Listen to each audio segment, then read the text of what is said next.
Hello viewers, আশা করি আপনারা ভালো আছেন। আজ আমি এই ভিডিওতে দেখাবো আপনি কিভাবে ফেসবুকে আপনার প্রোফাইলের পোস্ট এবং আপলোডকৃত ভিডিওর রিঅ্যাকশন অর্থাৎ লাইকগুলো হাইড করে রাখবেন। অর্থাৎ আপনি অন্যদের দেখাতে চান না।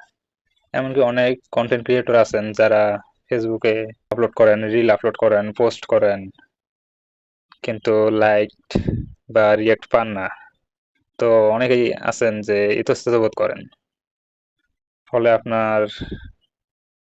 আপনি কন্টেন্ট ক্রিয়েশন থেকে দূরে থাকেন।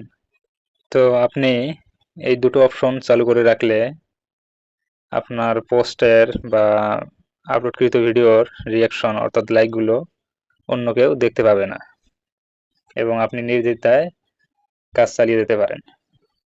তো চলুন শুরু করা যাক। ফেসবুকে আসার পর আপনি উপরে দেখতে পাচ্ছেন থ্রি ডট আইকনে ক্লিক করে দেবেন। দেওয়ার পর আপনি নিচের অপশন অর্থাৎ সেটিং অ্যান্ড প্রাইভেসি অপশনে ক্লিক করে দেবেন। ক্লিক করার পর আবারও সেটিংসে ক্লিক করে দেবেন। ক্লিক করে দেওয়ার পর আপনি যে এখানে নিচে দেখতে পাবেন রিঅ্যাকশন প্রিফারেন্স, এই রিঅ্যাকশন প্রিফারেন্সে ক্লিক করে দেবেন। তারপর দেখুন এখানে দুটো অপশন।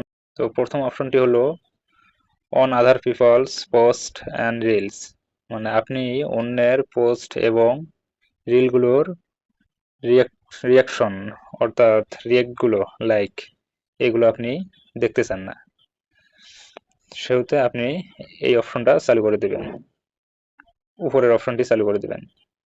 তারপর নিচের অপশনটি on your post and reels, এই অপশনটির অর্থ হলো আপনার পোস্ট এবং আপলোডকৃত রিয়েক্টের সংখ্যা আপনি অন্যদের দেখাতে চান না বা আপনি ইতস্তত বোধ করেন, হয়তো আপনি অডিয়েন্সের সাপোর্ট পাচ্ছেন না, এজন্য আপনি কন্টেন্ট ক্রিয়েট বন্ধ করে রেখেছেন।